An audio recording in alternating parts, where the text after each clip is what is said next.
Hello everyone. So guys, जो lecture आप अभी देखने जा रहे हो ये एक डेमो लेक्चर है मेरे 45 डे क्रैश कोर्स का। इसका पीडीएफ आपको मेरे टेलीग्राम चैनल t.me/anandmani001 पे मिल जाएगा। तो आप इस पूरे वीडियो को एंड तक देखिए और समझिए कि कैसे कम टाइम में हम अपना सिलेबस कंप्लीट कर सकते हैं और सब कुछ आपको क्लास में ही याद हो जाएगा। अगर आप चाहते हैं ये सीरीज यूट्यूब पे भी कंटिन्यू हो तो इस वीडियो पे मुझे चाहिए 2000 लाइक और 1000 कमेंट। ये आपका होमवर्क है। अगर इतने आ जाते हैं तो अगला वीडियो आपको मिल जाएगा, कम से कम बायोलॉजी का पूरा।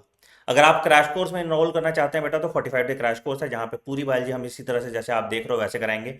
100 कॉन्सेप्ट फिजिक्स के कराएंगे, 100 कॉन्सेप्ट केमिस्ट्री के कराएंगे, 3000 क्वेश्चन कराएंगे जो डीपीपी के फॉर्म में होंगे, और 10 फुल सिलेबस मॉक टेस्ट आपको anandmani.in जो मेरा वेबसाइट है या डॉक्टर आनमनी ऐप पे कराने वाले हैं। तो इस क्रैश कोर्स का नाम है निश्चय फास्ट ट्रैक क्रैश कोर्स। आप इस वेबसाइट पे लॉगिन करें, इस क्रैश कोर्स में एनरोल करें। Today is the last day we are taking admissions. आज के बाद इस क्रैश कोर्स की एडमिशन बंद हो जाएगी। पीडीएफ टेलीग्राम चैनल में जैसे मैंने बताया आपको मिल जाएगा। वीडियो पे इंगेजमेंट आप दिखाइए। अगर आपको जेन्युइनली ये सीरीज पसंद आएगी तो मैं ये सीरीज यूट्यूब पे भी करा दूंगा for biology physics chemistry app पे ही रहेगा। Thank you. तो बात करेंगे हम पहले चैप्टर की जिसका नाम है लिविंग वर्ल्ड। लिविंग वर्ल्ड से आप एक सवाल एग्जाम में एक्सपेक्ट कर सकते हैं और इस चैप्टर को हम कोशिश करेंगे बहुत कम टाइम में आपके लिए बना दिया जाए। ठीक है, तो चलिए शुरू करते हैं।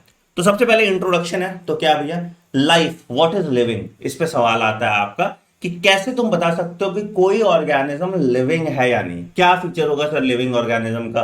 वो खा रहा होगा, वो पी रहा होगा, वो एक्सक्रीट कर रहा होगा, है ना, और वो रिस्पॉन्स कर रहा होगा स्टिमुलाई के लिए, वो अपनी बॉडी में मेटाबॉलिज्म शो कर रहा होगा, वो ग्रो कर रहा होगा, वो रिप्रोड्यूस कर रहा होगा, वो कॉन्शियसनेस शो कर रहा होगा। ये सारे फीचर्स जो है वो लिविंग ऑर्गेनिजम्स के हैं। बट हम यहाँ पे जो एग्जाम के पॉइंट ऑफ व्यू से देखेंगे तो दो टर्म यूज होता है। ठीक है, एक यूज होता है डिफाइनिंग फीचर और दूसरा टर्म जो यूज होता है सर उसको हम बोलते हैं नॉन डिफाइनिंग फीचर। ठीक है, नॉन डिफाइनिंग फीचर। ठीक है, मैं इस टेबल में यहां पे आपको बना दूंगा कौन सा डिफाइनिंग फीचर और क्यों है और कौन सा नॉन डिफाइनिंग फीचर और क्यों। ठीक है, सबसे पहला जो फीचर है लिविंग ऑर्गेनिजम्स का दैट इज ग्रोथ। ग्रोथ मतलब क्या हुआ सर? ग्रोथ मतलब हुआ कि आपका मास इंक्रीज कर रहा है और नंबर इंक्रीज कर रहा है। तो इंक्रीज इन नंबर और इंक्रीज इन मास या इंक्रीज इन साइज, ठीक है, इसको हम ग्रोथ कहेंगे। ग्रोथ कैसे होता है? ग्रोथ होता है सेल डिवीजन की मदद से। एक सेल डिवाइड करके दो सेल बनाता है और वहां पे ग्रोथ होता है। ठीक, प्लांट के केस में जो ग्रोथ है वो कंटिन्यूअस ग्रोथ है ना, वो हमेशा हो रहा है। प्लांट हमेशा ग्रो कर रहा है, एक पत्ता झड़ रहा है दूसरा पत्ता आ जा रहा है ना।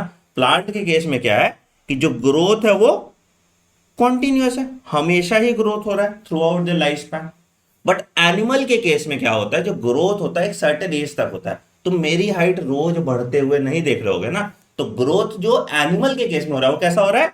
सर्टेन एज तक ही हो रहा है। तो इन animals growth is seen only up to a certain age. ठीक है, क्यों? कुछ पॉइंट ऑफ टाइम के बाद सेल डिवीजन की जो कैपेबिलिटी होती है ऑर्गेनिज्म की वो लूज हो जाती है। तो इसीलिए आपको जो एनिमल्स में ग्रोथ होता है सर्टेन एज तक दिखता है। उसके बाद जो ग्रोथ होता है एनिमल्स में वो रिपेयर के फॉर्म में होता है। ठीक है, उसके बाद जो ग्रोथ होता है वो क्या होता है? Only repair. मान लो कि कोई मेरा टिश्यू डैमेज हो गया या कहीं कुछ कट गया, कुछ दिक्कत आ गई, तो उस केस में ये वाला ग्रोथ होता है। ठीक है, अच्छा, ग्रोथ का मतलब क्या हुआ? एक्यूमुलेशन ऑफ मटेरियल, ये भी तो ग्रोथ ही ना। अगर मान लो कि पहाड़ है, ठीक है, तुम लोग देखोगे हर बार बोला जाता है कि पहाड़ थोड़ा थोड़ा थोड़ा थोड़ा ऊपर होता जा रहा है। कैसे हो जा रहा है? उसके ऊपर मिट्टी जमा हो रहा है, उसके ऊपर मिट्टी जमा हो रहा है, उसके ऊपर मिट्टी जमा हो रहा है। तो उस तरह के ग्रोथ को क्या हम ग्रोथ बोलेंगे? तो बेटा ग्रोथ को हम दो पार्ट में डिवाइड कर सकते हैं। एक पार्ट को हम कह सकते हैं एक्सट्रिंसिक ग्रोथ। क्या कह सकते हैं? Extrinsic growth. एक्सट्रिंसिक ग्रोथ मतलब अगर ग्रोथ बाहर से डिपोजिशन पे आ रहा है, मतलब मान लो कि तुमने ये रखा रिमोट, ठीक है, अब इसके ऊपर तुम प्लास्टिक डाल रहे हो तो धीरे धीरे इस रिमोट का साइज तो बड़ा हो रहा है, बट तुम क्या प्लास्टिक इंजेक्ट करके तो नहीं डाल रहे हो, बाहर से डाल रहे हो। तो इसको एक्सट्रिंसिक ग्रोथ कहते हैं। When growth occurs by accumulation of material from outside। ठीक है, ये किस में दिखने को मिलता है? ये दिखने को मिलता है नॉन लिविंग थिंग्स में।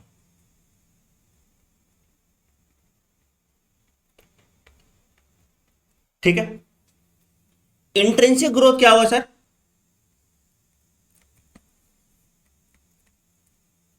इंटेंसिव ग्रोथ क्या होगा सर? इंटेंसिव ग्रोथ तब हो रहा है जब ग्रोथ अकर्स फ्रॉम इनसाइड, अंदर से अगर ग्रोथ हो रहा है तो उसको होगा क्या, उसको हम कह देंगे intrinsic growth. Growth occurs from inside तो इंट्रिंसिक ग्रोथ। ये किस में देखने को मिलता है? इसका एग्जांपल हो जाएगा लिविंग ऑर्गेनिज्म। तो अगर हम जनरली पूछें कि सर डिफाइनिंग फीचर है क्या ग्रोथ? नहीं sir, growth is not a defining feature. But अगर मैं स्पेसिफिकली तुमसे यह पूछूं कि सर आपका क्या इंट्रिंसिक ग्रोथ डिफाइनिंग फीचर है? हां सर, इंट्रिंसिक ग्रोथ आपका डिफाइनिंग फीचर है। इंट्रिंसिक ग्रोथ आपका डिफाइनिंग फीचर है। ठीक है, चलिए, तो यहां पे हमने बात किया क्या, ग्रोथ आपका डिफाइनिंग फीचर नहीं है लिविंग ऑर्गेनिज्म का। क्लियर है?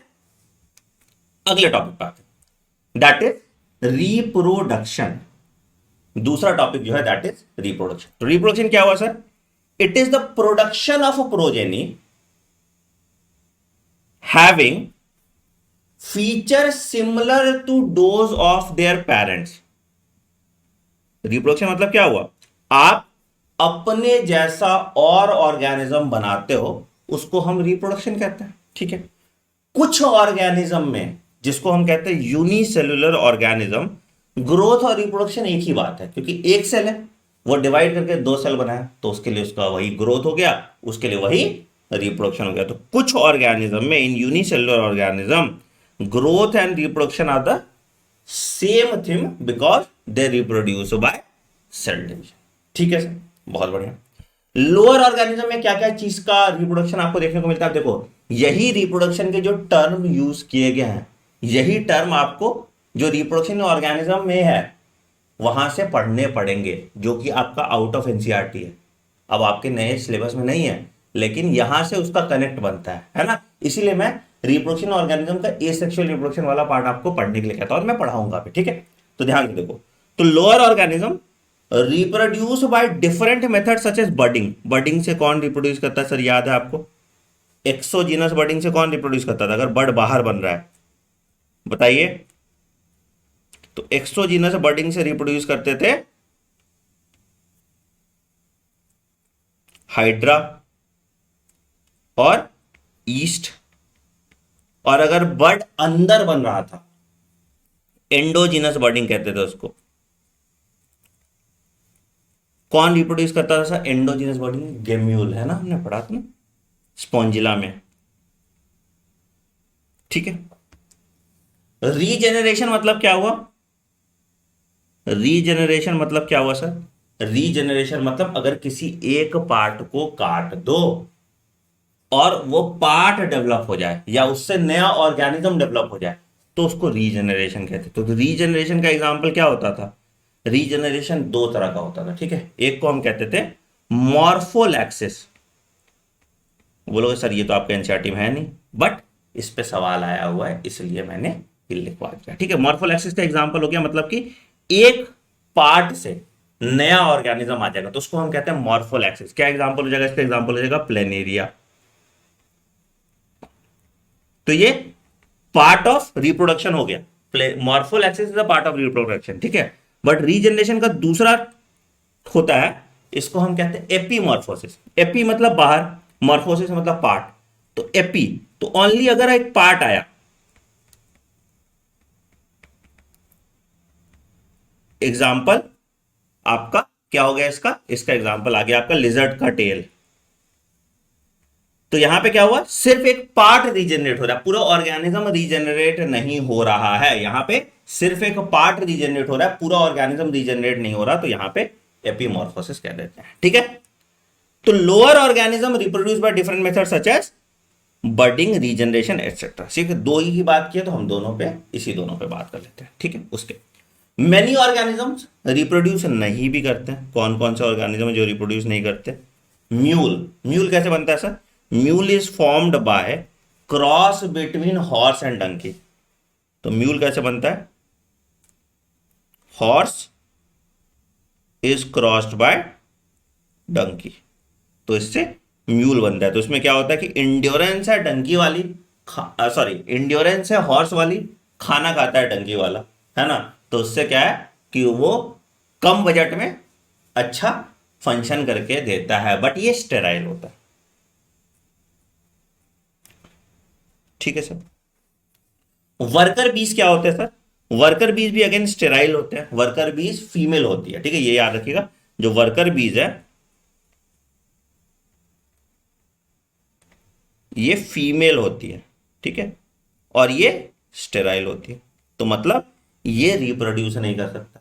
ह्यूमन कपल भी कुछ ऐसे हैं जो रिप्रोड्यूस नहीं कर पाते, बच्चा नहीं हो पाता उसको। ठीक है, तो इसीलिए क्या रिप्रोडक्शन डिफाइनिंग प्रॉपर्टी है? नहीं sir, reproduction is not a defining property of living organism. Reproduction is not a defining property for living organism. ठीक है, तो यहां पे लिखिए नॉन डिफाइनिंग प्रॉपर्टी में दूसरा क्या आ गया सर? दूसरा आ गया आपका रिप्रोडक्शन। ठीक है सर, बहुत अच्छी बात। आगे तीसरा आता है सर, इसको हम कहते हैं मेटाबॉलिज्म। मेटाबॉलिज्म क्या है sir? It is the sum total of all biochemical reaction occurring in our living system. Metabolism को अगर हम रिप्रेजेंट करें तो मेरे बॉडी में जितना रिएक्शन हो रहा है वो सब मेटाबॉलिक रिएक्शन है, और वो सब मुझे जिंदा रहने में हेल्प कर रहा है। ठीक है, तो मेटाबॉलिज्म को हम क्या बोल सकते हैं? मेटाबॉलिज्म को हम बोल सकते हैं catabolism plus anabolism. Catabolism sir क्या हुआ सर? अगर कोई ब्रेकडाउन प्रोसेस हो रहा है मेरे बॉडी में, कोई कॉम्प्लेक्स चीज सिंपल चीज में टूट करके एनर्जी दे रहा है मेरे बॉडी में, तो उसको हम कैटाबॉलिज्म कहेंगे। दूसरा होता है सर एनाबॉलिज्म। अगर कोई छोटी सी चीज जुड़ के ऐड हो रही है मेरे बॉडी में, तो उसको हम कहेंगे एनाबॉलिज्म। जैसे मैं बहुत एक बेसिक सा एग्जांपल दे दूं कि तुम्हारा ग्लूकोज C6H12O6 प्लस O2 क्या बनाता है? Carbon dioxide plus water plus ATP। तो एसेंशियली ये जो प्रोसेस है, ये देखो, ये बड़ा ऑर्गेनिज्म था, बड़ा मॉलिक्यूल था, ये ब्रेकडाउन करके इसने छोटे मॉलिक्यूल में ब्रेकडाउन किया। ठीक है, तो इस तरह को हम क्या कहते हैं? इसको हम कहते हैं कैटाबॉलिक रिएक्शन। क्या कहते हैं? Catabolic reaction. ठीक है, एनाबॉलिज्म क्या होगा सर? एनाबॉलिज्म एडिटिव प्रोसेस होता है। जैसे मान लो बहुत सिंपल सा, एडिनोसिन डाइफॉस्फेट है और इस पे हम एक इनऑर्गेनिक फॉस्फेट जोड़ देते हैं, तो ये बना देता है ATP। तो ये जो प्रोसेस है, ये जो जुट रहा है प्रोसेस, इसको हम कहते हैं एनाबॉलिक रिएक्शन या एनाबॉलिज्म। ठीक है, तो इन दोनों को अगर मिला दोगे तो ये मेटाबॉलिज्म, सम टोटल ऑफ जितना रिएक्शन मेरे बॉडी में हो रहा है, दो ही तरह का हो रहा है, कुछ टूट रहा होगा कुछ जुट रहा होगा, तो इसको हम मेटाबॉलिज्म बोलेंगे। क्या मेटाबॉलिज्म डिफाइनिंग प्रॉपर्टी है लिविंग ऑर्गेनिज्म का? हाँ जी sir, it is defining property of living organism. तो यहां लिखिए मेटाबॉलिज्म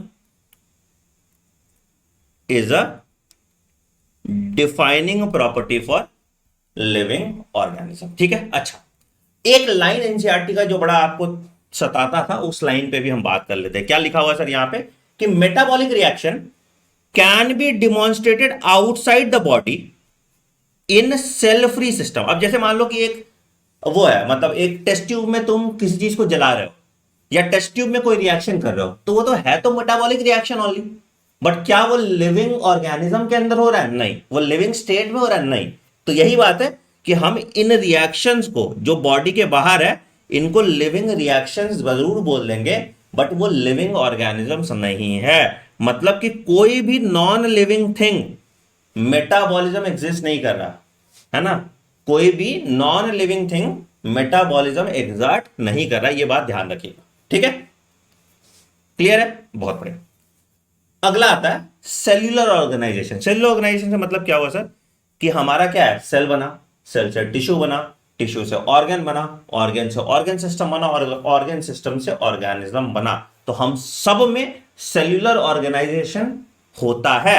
कभी तुम देखोगे किसी में टिश्यू लेवल ऑफ ऑर्गेनाइजेशन है, प्लेटिहेलमिंथर में चले जाओगे तो आपका ऑर्गन लेवल ऑफ ऑर्गेनाइजेशन हो जाता है, फिर उसके ऊपर चले जाओगे तो आपको organ system level of organization देखने को मिलता है। But some level of organization and coordination is there. इसीलिए क्या, लिविंग ऑर्गेनिज्म का डिफाइनिंग प्रॉपर्टी सेल्यूलर ऑर्गेनाइजेशन है। हाँ जी, लिविंग ऑर्गेनिज्म का डिफाइनिंग प्रॉपर्टी सेल्यूलर ऑर्गेनाइजेशन है। तो it is the defining feature of living organism. ठीक है, तो लाइए एक और चीज ऐड कर लें डिफाइनिंग फीचर में, सेल्यूलर ऑर्गेनाइजेशन। ठीक है, क्लियर है? बहुत बढ़िया। चलिए अगला आते हैं कॉन्शियसनेस। कॉन्शियसनेस मतलब क्या है? तो बोलते हो ना, अरे ये कॉन्शियस हो गया क्या, इसको ज्यादा मैंने कुछ बोल दिया, कॉन्शियस हो गया क्या? अवेयर होना, कॉन्शियस होना, है ना? तो उसको हम कहते हैं कॉन्शियसनेस। अब दो तरह का कॉन्शियसनेस देखो, क्या है कि हम क्या है, हम आसपास की चीजों से अवगत होते हैं, मतलब आसपास की चीजों को देख पाते हैं ना। जैसे यहाँ कैमरा में देख पा रहा हूं, यहाँ पे मैं ये रिमोट देख पा रहा हूं, यहाँ पे मैं ये फोन देख पा रहा हूं। ठीक है, तो कोई भी एक्सटर्नल इन्वायरमेंट जो मेरे अराउंड है, जिसको मैं परसीव कर पा रहा हूं अपने बॉडी से, उसको हम कहते हैं स्टिमुलाई। जैसे अचानक से लाइट आ गई मेरे आंख पे, धूप, गर्मी लगने लगी मुझे, है ना, कोई गर्म चीज छू दी मैंने, तो ये सब कुछ जो है, जो मेरा बॉडी परसीव कर पा रहा है। ठीक है, stimuli will be any change, any change in the environment perceived by our body. Any change in the environment perceived by our body is called stimuli. ठीक है, और मेरा बॉडी उस पर जैसे रिस्पॉन्ड करता है उसको कहते हैं रिस्पॉन्स। तो रिस्पॉन्स टू स्टिमुलाई। अब ये रिस्पॉन्स टू स्टिमुलाई क्यों हो रहा है? क्योंकि हम कॉन्शियसनेस शो करते हैं। ठीक है, तो सभी ऑर्गेनिज्म, छोटे से छोटा ऑर्गेनिज्म, कॉकरोच को देख लो, कुत्ता बिल्ली, सबको, सबके सब कॉन्शियसनेस शो करते हैं। ठीक है, तो it is the ability of an organism to sense the environment and respond to it. तो सेंस कैसे कर रहे हैं? By the help of stimuli से। और रिस्पॉन्स कैसे कर रहे हैं? मेरे बॉडी के फंक्शनिंग से हम उसको रिस्पॉन्स कर रहे हैं। तो क्या ये डिफाइनिंग प्रॉपर्टी है? हाँ जी, consciousness is a defining property for living organism. यहां पे लिख लीजिए, कॉन्शियसनेस इज अ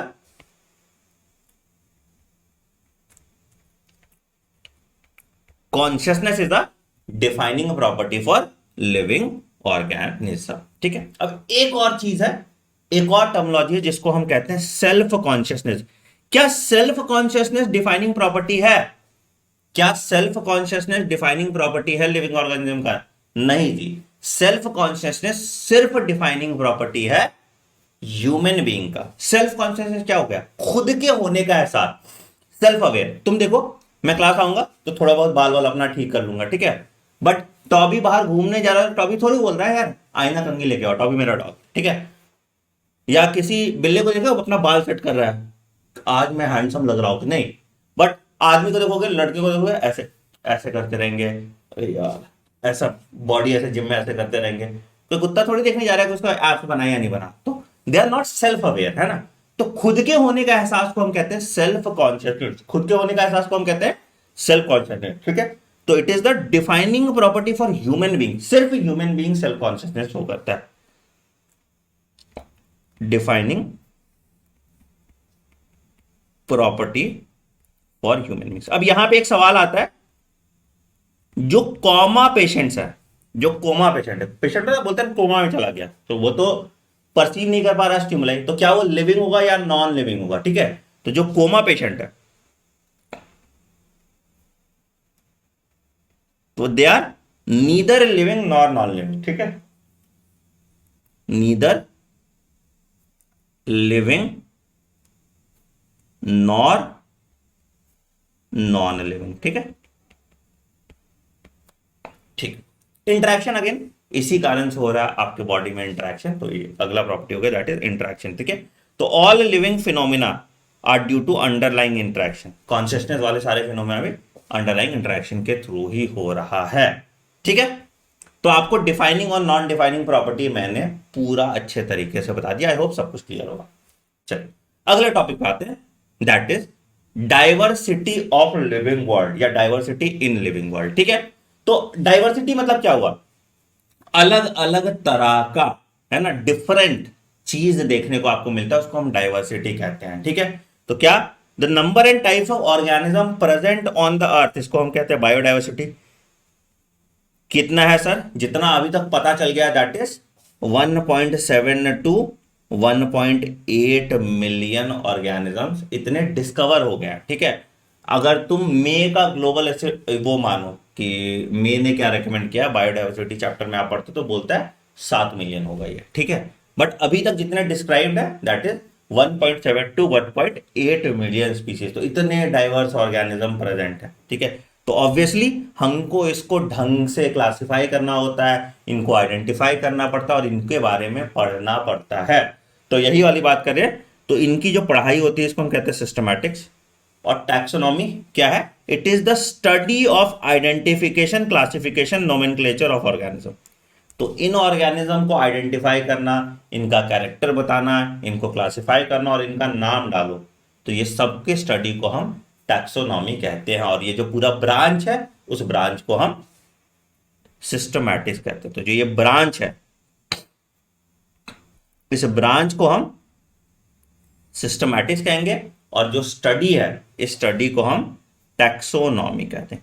ठीक है, ठीक है, किताब लिखा था लीनियस ने इन्हीं के बारे में, सिस्टेमा नेचुरे, इस पे सवाल भी आया हुआ है, it was written by Linnaeus. ठीक है, ये इंपॉर्टेंट है, Systema Naturae was written by Linnaeus. ठीक है, बढ़िया। अब आइए, किसी ऑर्गेनिज्म का अगर हमको नामांकन करना है ना, तो उसके बारे में सबसे पहले हमको क्या करना पड़ेगा कि सबसे पहले हम ऑर्गेनिज्म लिए, ठीक है, उसका कैरेक्टराइजेशन किए। पहले एक ऑर्गेनिज्म तुम देखोगे, है ना, तुम देख के बोलोगे थोड़े अरे ये तो बिल्लू है, नहीं, तुम पहले बताओगे कि हरकत क्या ये बिल्लू जैसा कर रहा है। तो सबसे पहले आप इसका कैरेक्टराइजेशन करते हैं। कैरेक्टराइजेशन क्या हो कि understanding of characters of organism such as क्या क्या, कि एक्सटर्नल स्ट्रक्चर इसका कैसा है, इंटरनल स्ट्रक्चर कैसा है, सेल वॉल कैसा है, किस जगह पाया जाता है, क्या हैबिट शो कर रहा है, तो इस सब को हम कैरेक्टराइजेशन कहते हैं। तो बेसिक प्रोसेस में क्या हो गया, सबसे पहले आपने कैरेक्टराइजेशन किया,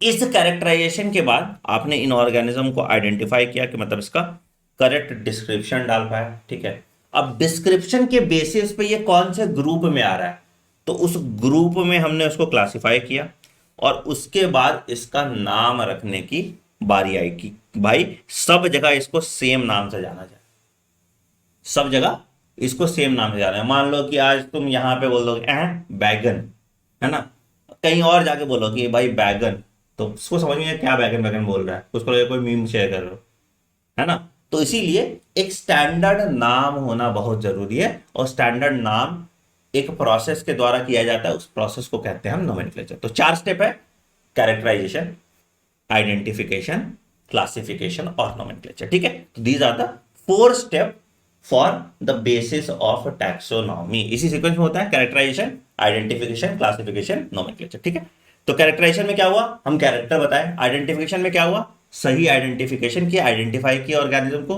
क्लासिफिकेशन में क्या हुआ, उसको एक पर्टिकुलर ग्रुप में डाले जिस ग्रुप से वो सिमिलर है और उसके बाद उसका नाम रख दिया। ठीक है, तो nomenclature is the standardization of organism names that is known for same throughout the world, same organism के नाम पे रहता है। ठीक है, जो हम टेक्निक यूज करते हैं उसको हम कहते हैं binomial nomenclature and it was proposed by Linnaeus. तो बायनोमियल नोमेनक्लेचर किसने दिया था, लीनियस ने दिया था। और लीनियस चाचा ही हमारे फादर ऑफ टैक्सोनॉमी भी है, लीनियस चाचा ही हमारे पापा जी ऑफ टैक्सोनॉमी भी है। ठीक है, आइए अब आते हैं कैसा कैसा रूल है इन सबका। अब ये टैक्सोनॉमी नाम रखने के लिए अलग अलग रूल बनाया गया था। किसका किसका सर, बोटानिकल नेम रखने के लिए कोड बनाया गया, क्या sir? International code for botanical nomenclature, ICBN. तो अगर किसी पौधा का नाम रखना है तो आईसीबीएन के हिसाब से हमको रखना पड़ेगा, ठीक है। अब कोड फॉर कोड ऑफ में कंफ्यूज मत करना, दोनों सही है, ठीक है। ग्रामर नहीं पूछ रहा है यहाँ पे। तो international code for botanical nomenclature भी हो सकता है, international code of botanical nomenclature भी हो सकता है। तो भावुक मत होना, ठीक है। अरे सर ऑफ और फॉर में हम भावुक है नहीं।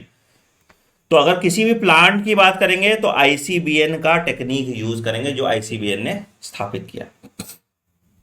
जूलॉजिकल नेम के लिए क्या है सर? कोड है international code for zoological nomenclature, ICZN, ठीक है। अब ये दो आपके एनसीईआरटी में नहीं दिया है, बट बायोलॉजिकल क्लासिफिकेशन में चौथा वाला दिया हुआ है, ठीक है। तो अगर बैक्टीरिया का नाम रखना है तो ठीक है, तो क्या भैया, इस international code for nomenclature of bacteria, ICNB, international code for nomenclature of bacteria. अब ICBN रख देता तो दोनों कंफ्यूज कर जाते तुम, है ना। तो ICNB कर दिया, चेंज कर दिया, international code for nomenclature of bacteria, ठीक है। और वायरस के बारे में अगर रखना है तो international code for viral nomenclature रखा है। अगर वायरस के लिए रखना है तो international code for viral nomenclature रख दिया है, ठीक है। बहुत बड़ा। अब रूल क्या है नोमेनक्लेचर का, वो चीज हम समझने की कोशिश करते हैं और स्टेप बाय स्टेप समझते हैं, ठीक है।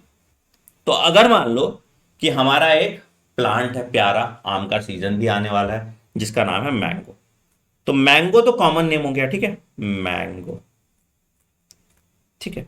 अब इसी मैंगो को अगर मैं साइंटिफिक नेम से लिखूं या बाइनोमियल नोमेनक्लेचर से लिखूं तो इसका नाम बदल के हो जाता है, इसको हम कहते हैं मैंजी फेरा इंडिका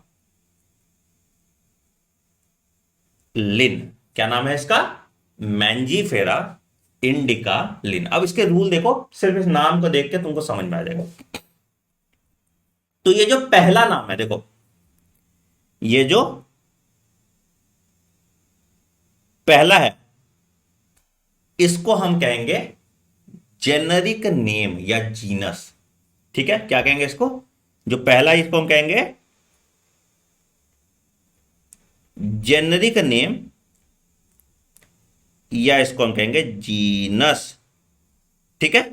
तो जब first name, first letter, first जो पार्ट है उसको हम कहेंगे जेनरिक नेम या जीनस। तो the first word is genus name या जेनरिक नेम, ठीक है। और जो सेकंड नेम है, जो सेकंड नेम है इसको क्या कहेंगे हम सर? सॉरी, जो सेकंड नेम है इसको क्या कह देंगे सर हम? इसको हम कह देंगे स्पीसीज नेम या स्पेसिफिक एपीथेट। तो यहां का इसको हम कह देंगे स्पेसिफिक एपीथेट, ठीक है। तो फर्स्ट नेम तुम्हारा जेनरिक नेम हो गया, सेकंड नेम तुम्हारा स्पेसिफिक एपीथेट हो गया, ठीक है।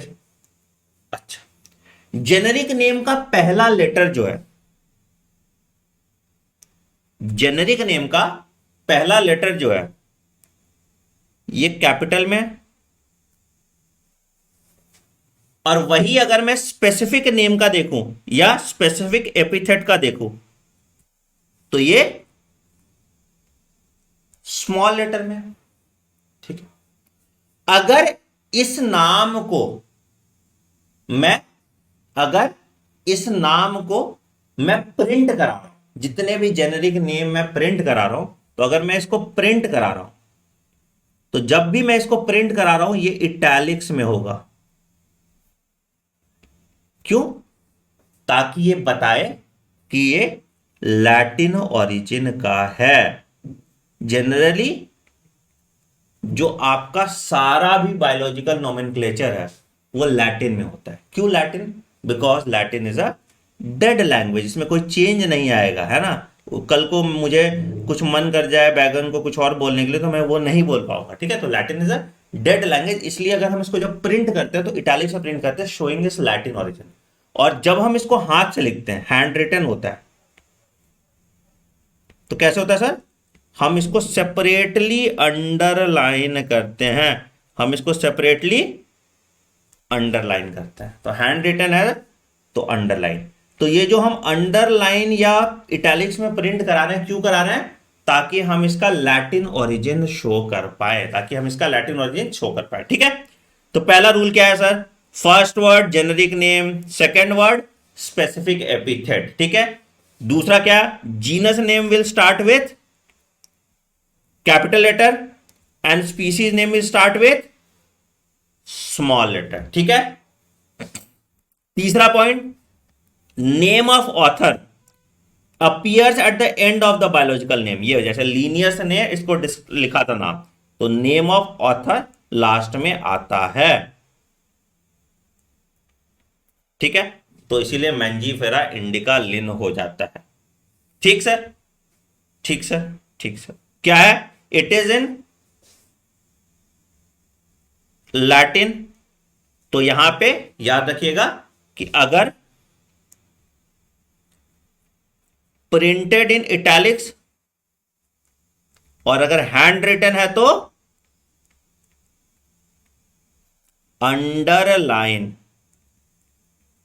अगर हैंड रिटन है तो अंडरलाइन। ठीक है, बहुत बढ़िया। तो ये आ गया आपका बाइनोमियल नोमेनक्लेचर का कुछ चीजें। ठीक, अब आते हैं टैक्सोनॉमिकल कैटेगरीज पे, अगले टॉपिक पे। नोमेनक्लेचर पे एक सवाल आएगा, आप जब देखोगे FAT फ्रीक्वेंटली आर्ट टॉपिक, तो देखोगे बाइनोमियल नोमेनक्लेचर पे सवाल आता है, तो उसको स्टार लगाओ, this is a FAT, fat frequently asked topic. ठीक है, तो जो भी फैट चीजें होंगी हम उसको और एक बार घर जाके पढ़ेंगे। ठीक, चलिए अगला आते हैं सर, इसको हम कहते हैं टैक्सोनॉमिकल कैटेगरीज। तो क्या, तो classification involves a hierarchy of steps. ठीक है, क्लासिफिकेशन जब आप कर रहे हो तो एक स्टेप है। ठीक है, हर स्टेप जो है वो एक टैक्सोनॉमिकल कैटेगरी है जो एक रैंक देता है इस ऑर्गेनिज्म को। ठीक है, तो every step in a taxonomical category is rank. सारा कैटेगरी अगर मिला दोगे तो वो टैक्सोनॉमिकल हायरार्की बनाता है। ये सब कैटेगरी अगर आप मिला दोगे तो वो टैक्सोनॉमिकल हायरार्की बनाता है। और हर जो टैक्सॉन है या हर जो कैटेगरी है वो एक यूनिट ऑफ क्लासिफिकेशन है। ठीक है, अभी ये पूरा टैक्सोनॉमिकल हायरार्की मैं तुम्हें बताता हूं। ठीक है, तो टैक्सोनॉमिकल हायरार्की की अगर हम बात करेंगे, ठीक है, तो कैसे हायरार्की, तो सबसे ऊपर आएगा किंगडम।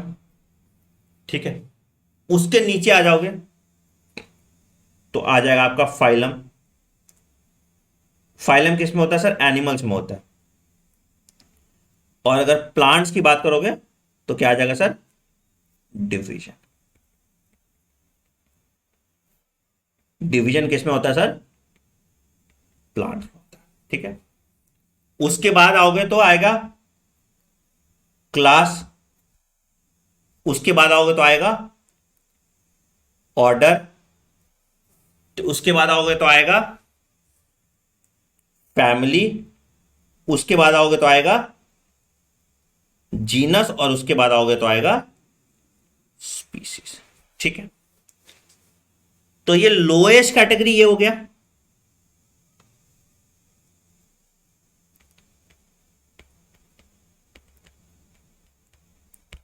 और किंगडम जो हो गया आपका वो हाईएस्ट कैटेगरी हो गया।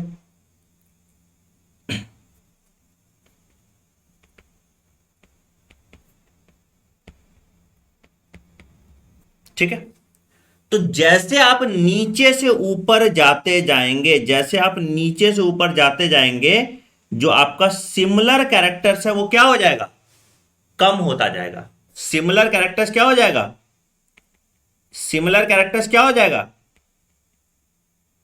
सिमिलर कैरेक्टर्स आपका कम होता जाएगा जैसे आप नीचे से ऊपर की तरफ जाते जाएंगे। ठीक है सर, ठीक है सर, बढ़िया। आइए, तो यही वाली बात आपको देखो, तो जैसे आप नीचे से ऊपर की तरफ जाए तो किंगडम सबसे ऊपर हो गया, फाइलम, और प्लांट के केस में क्या है सर, डिवीजन। याद रखिए मैं बार बार लिख इसलिए रहा हूं कि जो मैं लिख दिया मतलब वो एग्जाम में आ ही रहा है। ठीक है, क्लास, ऑर्डर, फैमिली, जीनस और स्पीसीज। ठीक है, इसको अगर याद करना है इसका हायरार्की तो उसको याद कर लोगे, कीप, पॉट्स, क्लीन, बट यार कोई पॉइंट नहीं, इतना भी याद नहीं हो रहा तो क्या फायदा यार। और फैमिली गेट्स, आई एम थोड़ा एंटी नोमोनिक्स, सिक, है ना, ठीक है। तो जैसे ऊपर जा रहे हो सिमिलैरिटी डिक्रीज कर रहा है, कॉमन कैरेक्टर डिक्रीज कर रहा है, ठीक है। चलो आइए अब एक एक करके देखते हैं। तो a group of organism occupying a particular category is called taxon. Taxon वही बता दिया था, यूनिट ऑफ क्लासिफिकेशन, ठीक है। चलिए अब आओ, सबसे पहला जो लोएस्ट कैटेगरी है, लोएस्ट कैटेगरी इट इज क्या है, स्पीसीज। तो क्या, a group of closely related organism capable of inter breeding, आपस में ब्रीड कर सकते हैं टू प्रोड्यूस फर्टाइल ऑस्प्रिंग, इसको हम कहते हैं स्पीसीज। तो बड़ा इंपॉर्टेंट चीज है, ये क्लोजली रिलेटेड ऑर्गेनिज्म है, एक स्पीसीज में आपस में ब्रीडिंग हो सकता है जिससे फर्टाइल ऑस्प्रिंग भी प्रोड्यूस हो रहा है, तो इसको हम क्या देते हैं, स्पीसीज। एक पॉइंट याद रखना, प्रोड्यूस फर्टाइल ऑस्प्रिंग। अब मान लो वैसे तो तुम घोड़ा और गधे में भी वो करा दो मीटिंग, बट क्या वो फर्टाइल ऑस्प्रिंग प्रोड्यूस कर रहा है, नहीं, और जबरदस्ती तुम करा रहे हो। किसी ऐसे घोड़े का एक्चुअल मन नहीं हो रहा कि वो गधे के साथ कुछ करे, है ना, तो वही चीज है, तुम जबरदस्ती करा रहे हो, ठीक है, तो उसको नहीं कंसिडर करते, हम नॉर्मल मीटिंग की बात कर रहे हैं, नॉर्मल रिप्रोडक्शन साइकिल की बात कर रहे हैं, ठीक है। तो एक स्पीसीज में आपस में इंटर ब्रीडिंग या हो सकता है, मतलब जैसे कुत्ता है, कुत्ते के अलग अलग ब्रीड है, आपस में एक ब्रीड दूसरे ब्रीड के साथ सेक्स कर सकता है और उसका जो बच्चा हो वो फर्टाइल हो, तभी ना हम ब्रीडिंग कर पाते हैं। गाय के केस में सेम चीज कर सकते हैं, भैंस के केस में सेम चीज कर सकते हैं, राइट, ठीक। नाम देख लो, ये सारे नाम आपके इंपॉर्टेंट है, मैंने एनसीईआरटी को बड़े अच्छे तरीके से यहां पे मैनेज कर दिया है, ठीक है। तो mango, Mangifera indica, potato, Solanum tuberosum, nightshade आपका आ गया Solanum nigrum, tomato Solanum lycopersicum, brinjal Solanum melongena, ठीक है। अब बोलोगे सर ये याद कैसे रहेगा, तो देखो पोटैटो, पोटैटो ट्यूबर होता है पोटैटो में, है ना, तो ट्यूबरोसम हो गया, ठीक है, ठीक है। नाइट शेड, एन से नाइट शेड है तो नीग्रम हो गया। तुमको तो भाई ऑप्शन ही एलिमिनेट करना है, तुमको कौन सा स्पेलिंग याद रखना है, ठीक है, ठीक है। टोमेटो, ठीक है, टोमेटो का कुछ बना लेना, ठीक है। बैगन या ब्रिंजल, है ना, अब ये गंदे कलर का है, उस तरह का मतलब वॉयलेट कलर का है, मैला है, तो ऐसे मेलोजीना याद कर लो। अब ये अपने मन में तुमको घटिया सा नेमोनिक बनाना पड़ता है जिससे तुम रिलेट कर पाओ, ठीक है। तो इस तरह से किसी तरह से इसको तुम याद कर सकते हो, ठीक है। तो potato, nightshade, tomato, brinjal, ठीक। अच्छा उसके लायन आ गया तुम्हारा पैंथेरा लियो, लायन तो याद हो जाएगा। टाइगर से टिग्रिस और लेपर्ड से पार्डस, तो ये तो याद रहता है ये सबको। तो पैंथेरा लियो, पैंथेरा टिग्रिस और पैंथेरा पार्डस। और जो आपका मॉडर्न मैन है वो आपका होमो सेपियंस है, जो आपका मॉडर्न मैन है वो आपका होमो सेपियंस है, ठीक है। तो स्पीसीज के ये नाम आपको याद रख लीजिएगा, ये जो स्पेसिफिक एपिथेट है यही स्पीसीज दिखा रहा है, ठीक है। ये तुम्हारा जो जेनरिक नेम है ये जीनस दिखा रहा है। चलो दूसरा आते हैं जीनस पे। जीनस क्या होगा, ग्रुप ऑफ स्पीसीज। देखो सिंपल, स्पीसीज क्या ऊपर है तो ग्रुप ऑफ स्पीसीज हो गया, जीनस का ग्रुप हो जाएगा तो उसके ऊपर आ गया, है ना, तो वैसे करके याद रखिएगा, ठीक है। तो अगर मान लो कि स्पीसीज का ग्रुप है तो जीनस हो गया, जीनस का ग्रुप है तो फैमिली हो गया, फैमिली का ग्रुप है तो ऑर्डर हो गया, ऑर्डर का ग्रुप है तो क्लास हो गया, क्लास का ग्रुप है तो फाइलम हो गया, और फाइलम का ग्रुप है तो किंगडम हो गया, है ना। तो उस तरह से ऊपर ऊपर का ग्रुप होता गया, तो सिंपल चीज है। तो aggregate of closely related species तुम्हारा क्या होगा, जीनस। जैसे पोटैटो, टोमेटो, ब्रिंजल, तीनों में कहा गया सोलैनम, आया ना। लायन, लेपर्ड और टाइगर कहाँ जीनस आया, पेंथेरा। देखो यहाँ पे पेंथेरा लियो, ये जीनस देखो Panthera, sorry Panthera Panthera Panthera, ठीक है। और ये देखो सोलैनम सोलैनम सोलैनम, है ना। तो ये दो जीनस हो गया, ठीक है। तो जीनस सोलैनम तुमको देखना है, जीनस पेंथेरा तुमको देखना और यही नाम देखना है, जो नाम एनसीईआरटी ने दिया उसी नाम पे आएगा, ठीक है। Now this genus differ from genus Felis. Felis में क्या आ गया, बिल्ली, है ना, कैट, बट फैमिली दोनों सेम में आ जाए, ठीक है। Genus Felis is a genus of cat. ठीक। फैमिली क्या हुआ? Group of closely related genera अगर बात कर लें तो फैमिली आ गई। जैसे सोलैनेसी, सोलैनेसी में सब कुछ आ गया। क्या आ गया?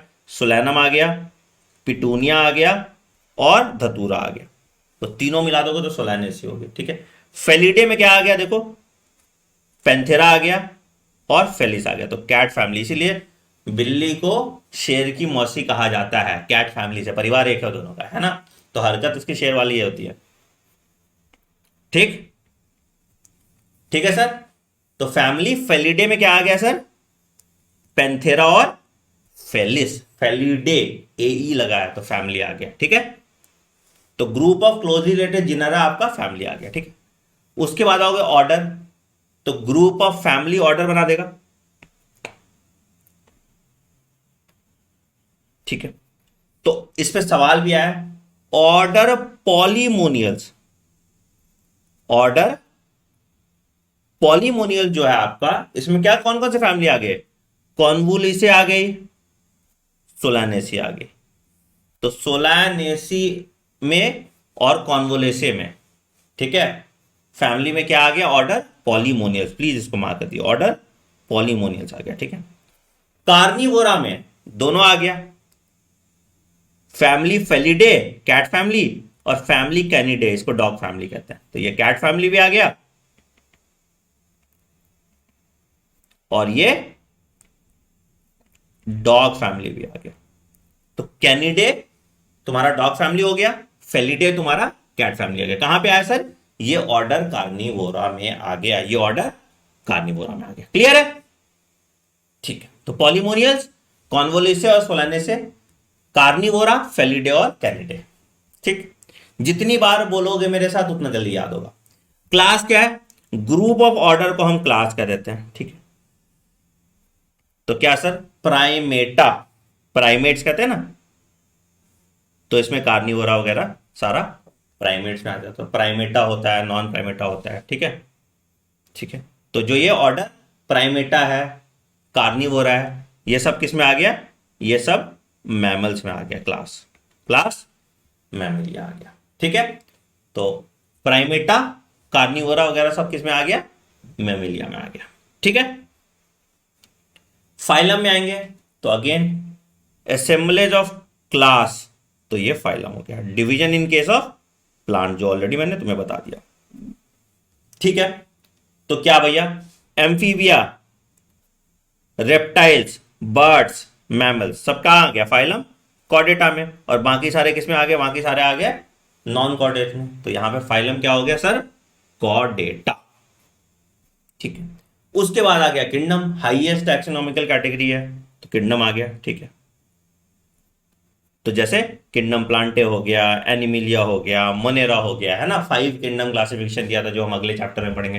तो आ गया आपका किंगडम वाले पार्ट पे। तो हाईएस्ट जो है यहां पे किंगडम हो गया। तो यहां पे याद रखिएगा, लीस्ट सिमिलर कैरेक्टर आपको देखने को मिलेगा। यहां पे लीस्ट सिमिलर कैरेक्टर आपको देखने को मिलेगा। ठीक है सर। तो ये आ गया किंगडम। अब ये जो डब्बा है, इसी डब्बे पे देखो कितना सवाल आया। अब ये याद मैं तुम्हें अभी कराऊंगा क्लास में। ठीक है। ठीक है सर। देखो क्या क्या याद रखना है हमको? मैन, हाउस फ्लाई, मैंगो और वीट। देखो कितना सवाल आया हुआ है। ये भी तुम्हारा दूसरा एफएटी है। दो जगह से मैंने बोला था सवाल आता है, या तो सवाल बाइनोमियल नोमेनक्लेचर से आता था या सवाल यहां से आता था। इसको भी फैट डालो, फैट टॉपिक। तो दो फैट टॉपिक हुआ यहां से। तुमको अभी मैं पीवाईक्यू कराऊंगा, तुम्हें समझ में आएगा। ठीक है। तो होमोसेपियंस, अब देखो कैसे याद होगा। क्या होमोसेपियंस तुम सबको याद हो जाएगा? मुझे बताना कौन से में दिक्कत है, उसको याद कराऊंगा। ठीक है।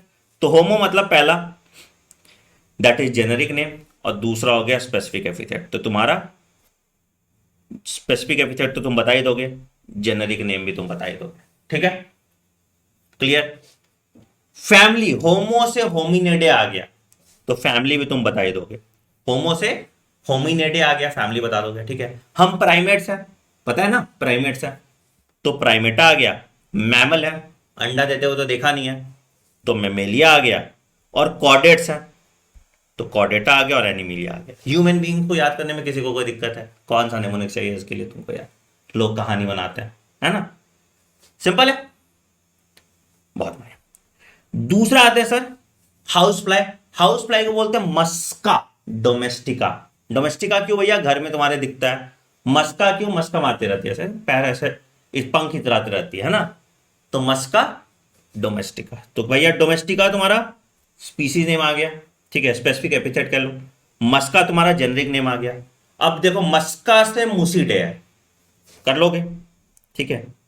अच्छा, बीमारी कॉज कराता है तो डिप्थेरिया हो गया, मतलब ऐसे डिप्थेरिया कॉज नहीं कराता हाउस फ्लाई, बट लेकिन हाउस फ्लाई से क्या बीमारी होता है, तो ऐसे डिप्थेरा डिप्थेरिया ऐसे याद कर लो, डिप्थेरा। तो ऑर्डर क्या हो गया? डिप्थेरा, ठीक है। इंसेक्ट है, मक्खी तो इंसेक्ट ही है ना। इंसेक्ट फाइलम आर्थ्रोपोडा में आता है, ये भी आपको पता है। और क्लास जो है आपका एनिमेलिया। क्लियर है? आ गया, ठीक है सर। उसके बाद आएंगे सर मैंजीफेरा इंडिका। मैंगो पता है, मैंजीफेरा इंडिका सबको पता ही है, ठीक है। अब यहां पे तुमको याद करना पड़ता है, ठीक है। तो अब क्या याद करना है सर? इसका जो फैमिली है इट इज कॉल्ड एनार्कीडेसी, ठीक है। तो तुमको दो ही फैमिली यहां पे देखना है, क्या सर? एक पोएसी देखना है जो वीट में होता है, और एनार्कीडेसी देखना है जो तुम्हारा मैंगो में होता है। तो अब बड़ा वाला जो है मैंगो के आम बड़ा होता है ना, तो उसके हिसाब से तुम डिफाइन कर लो, ठीक है। अच्छा, अब बोलते हैं ना मैंगो का हम सैपलिंग लगाते हैं। मैंगो का ना सैपलिंग लगाते हैं। सैपलिंग मतलब कहते हैं कलम कहते हैं उसको, है ना। तो सैपलिंग लगाते हैं मैंगो का। तो इसका जो यहां पे ये आ गया तुम्हारा, क्या आ गया? सैपिनडेल्स। क्या आ गया? सैपिनडेल्स। इसका जो ऑर्डर हो गया वो क्या हो गया? सैपिनडेल्स, ठीक है, ठीक है। अच्छा, अच्छा, बहुत अच्छी बात है। डाइकॉटिलिडनस हो गया, डाइकॉट होता है, ठीक है। उसके बाद तुम्हारा डिवीजन एंजियोस्पर्म में आ गया। एंजियोस्पर्म में फूल देता है, तुम देखते हो। और प्लांट हो गया। क्लियर है? फिर से बोलो मेरे पास। फैमिली एराकिडिनेसी, ऑर्डर सैपिनडेल्स, क्लास डाइकॉटिलिडने, और उसके बाद आपका आ गया क्या? आपका आ गया डिवीजन एंजियोस्पर्म में, ठीक है। और फाइलम किंगडम प्लांट है, ठीक है, ठीक है। अगेन वीट की बात करेंगे, ट्रिटिकम एस्टिवम। तो एस्टिवम ट्रिटिकम, ठीक है। पोएसे यहां पे है, और यहां पे जो आ गया ये पोएल्स आ गया, ठीक है। तो अब यहां पे देखो ईएस, ईएस ये तुम्हारा क्या रिप्रेजेंट करता है? ये तुम्हारा ऑर्डर रिप्रेजेंट करता है, ठीक है। एई, एई ये तुम्हारा क्या रिप्रेजेंट करता है? ईएई तुम्हारा जो है ये तुम्हारा रिप्रेजेंट करता है फैमिली, ठीक है। वीट मोनोकॉट होता है तो मोनोकॉटिलिडने हो गया। एंजियोस्पर्म होता है एंजियोस्पर्म में हो गया। और प्लांट, एंजियोस्पर्म में हो गया और प्लांटे हो गया। क्लियर है? मेजॉरिटी 90% चीजें आपको याद होगी। एक बार फिर से हम रिवाइज करेंगे, ठीक है। होमोसेपियंस, मेरे साथ बोलो, जोर से बोलो, ठीक है। Homo sapiens, specific epithet sapiens, genus name Homo, family Hominidae, order Primata, class Mammalia, phylum Chordata, kingdom Animalia, ठीक है। दूसरा मस्का डोमेस्टिका। मस्का डोमेस्टिका क्या सर? डोमेस्टिका तुम्हारा स्पेसिफिक नेम, मस्का तुम्हारा generic name, Muscidae family, Diptera आपका order, class Insecta, phylum Arthropoda, kingdom Animalia, ठीक है। तीसरा मैंगो मैंजीफेरा इंडिका, क्लियर है। एराकिडिनेसी तुम्हारा फैमिली हो गया। सेपिनडेल सैप लगाते हैं तो सेपिनडेल तुम्हारा ऑर्डर हो गया। क्लास डाइकॉटिलिडने हो गया आपका। फाइलम एंजियोस्पर्म हो गया और किंगडम प्लांटे हो गया, ठीक है। Triticum aestivum, Triticum aestivum clear है। वीट का पोएसी, पोएल्स, मोनोकॉट, एंजियोस्पर्म और प्लांटे, ठीक है, बहुत बढ़िया। तो चैप्टर आपका खत्म हो गया। आइए अब इसके पीवाईक्यूज करें हम बढ़िया से। कुछ ज्यादा खास पीवाईक्यू है नहीं, वो कर लेते हैं लास्ट 10 साल के जो सवाल आए हुए हैं। तो देखो कैसे सवाल आता है, तुमको फिर इस चैप्टर पे कॉन्फिडेंस अलग लेवल का आ जाएगा। तो in this taxonomical category which hierarchical arrangement is in ascending order पूछ रहा है। Ascending order is incorrect in case of animals. तो दो चीज ध्यान रखना, हमको असेंडिंग ऑर्डर में करना है और correct in case of animals. अब देखोगे ना तो तुम टेक्निकली देखोगे तो ये क्वेश्चन गलत था। असेंडिंग ऑर्डर में तो कोई सवाल ही नहीं था, सारा डिसेंडिंग ऑर्डर में था, और ये करेक्ट भी कराया था एनटीए ने। ठीक है, तो ये एक्चुअली क्या होना चाहिए था, it should be in descending order, it should be in descending order. ठीक है, तो ये क्वेश्चन ही गलत था जब ये पूछा गया था पीवाईक्यू में, और बच्चों ने फिर भी सही आंसर किया, क्योंकि कोई ऑप्शन नहीं है तो ऑप्शन एलिमिनेट कर दो, तुमको पता चल जाएगा। ठीक है, और ये क्या किसके लिए कह रहा है सर, ये कह रहा है एनिमल्स के केस में, तो एनिमल के केस में फाइलम होगा, और यही प्लांट का देता और डिवीजन होता। ठीक है, तो अलग अलग तरह के क्वेश्चन बन सकते थे, तो kingdom, phylum, class, order, family, genus. ठीक है, फैमिली पूछ रहा है मूसिडे, अभी हमने बताया था हाउस फ्लाई, समझ आया।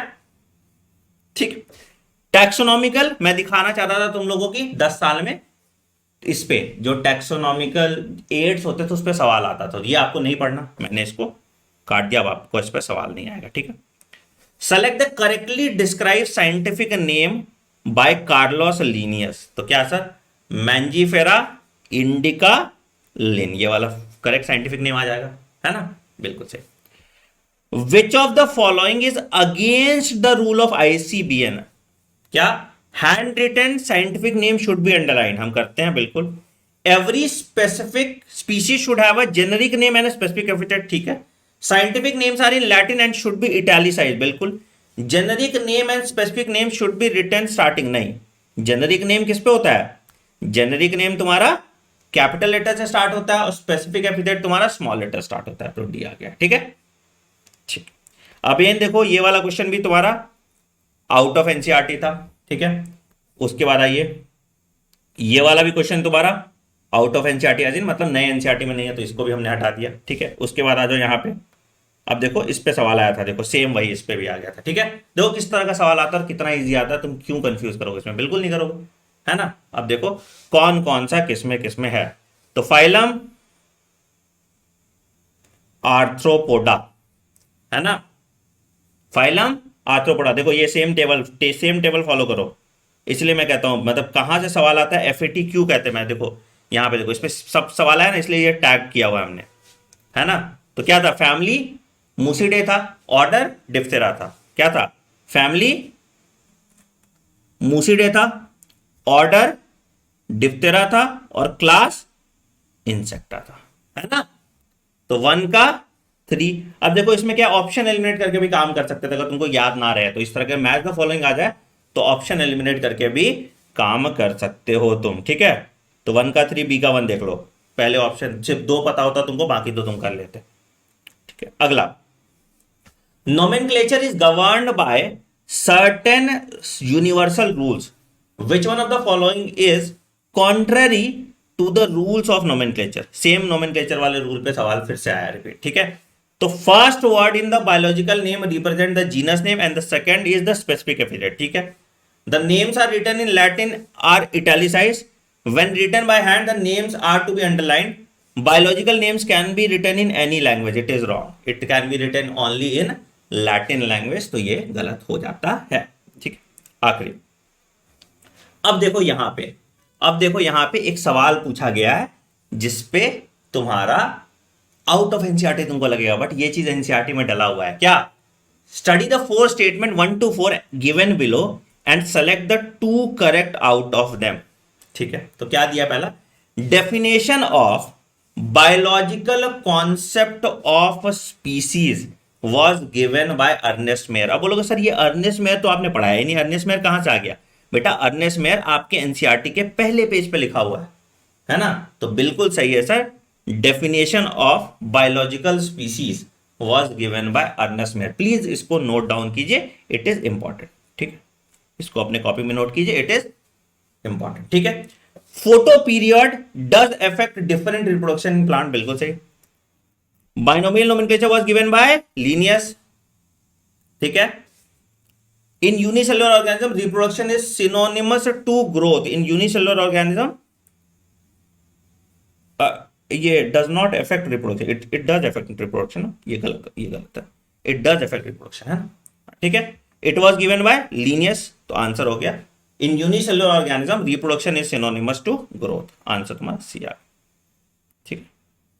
फोटो पीरियड क्या होता था ऑर्गेनिज्म का, कितना लाइट का इंटेंसिटी, तो वो रिप्रोडक्शन और फोरेजिंग पैटर्न दोनों में हेल्प करता था, ठीक है। तो आंसर आ गया आपका सी।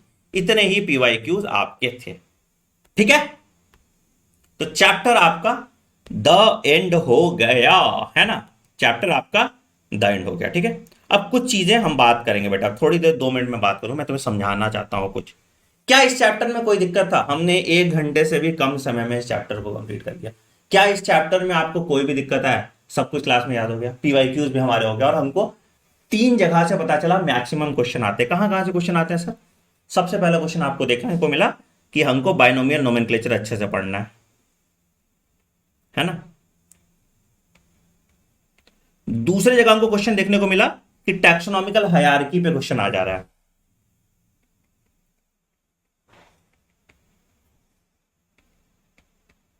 और तीसरा चीज हमको देखने को मिला कि वो टेबल बहुत ज्यादा इंपॉर्टेंट है।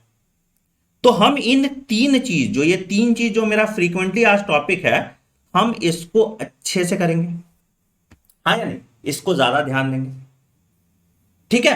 तो इस तरह से आपको अपनी पढ़ाई करनी। और एक चीज तो है ना मेरा कि हर अगर 10 साल में 10 सवाल आया है, 10 से ज्यादा आया वैसे, ठीक है, तो हर साल एटलीस्ट एक क्वेश्चन तो गारंटीड आ ही रहा है। क्या मेरा इस चैप्टर से कोई क्वेश्चन गलत होगा, तो नहीं। तो आज की क्लास की मदद से मैंने 4 नंबर तो इंश्योर कर लिया अपने, चाहे कुछ हो जाए, 8 भी आ सकता है, बट 4 नंबर तो मैंने अपने इंश्योर कर लिया ना, राइट। तो इसी फोकस के साथ आपको पढ़ना है। अब आपको डीपीपी मिलेगी, जाइए अपना डीपीपी कीजिए, और पहले डीपीपी खुद से प्रैक्टिस करोगे, फिर वीडियो सॉल्यूशन देखोगे, ठीक है।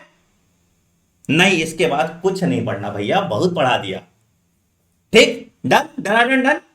चलो बहुत बढ़िया, सेम रेगुलरिटी के साथ क्लास में आओगे केमिस्ट्री और फिजिक्स के भी, ठीक है। चलो मिलते हैं अगली क्लास में, take care, bye bye and have a great day. जो जोश, जो एनर्जी, जो इंथुजियाज्म आज दिखाया है, प्लीज बाकी के 30 दिन भी दिखाइएगा।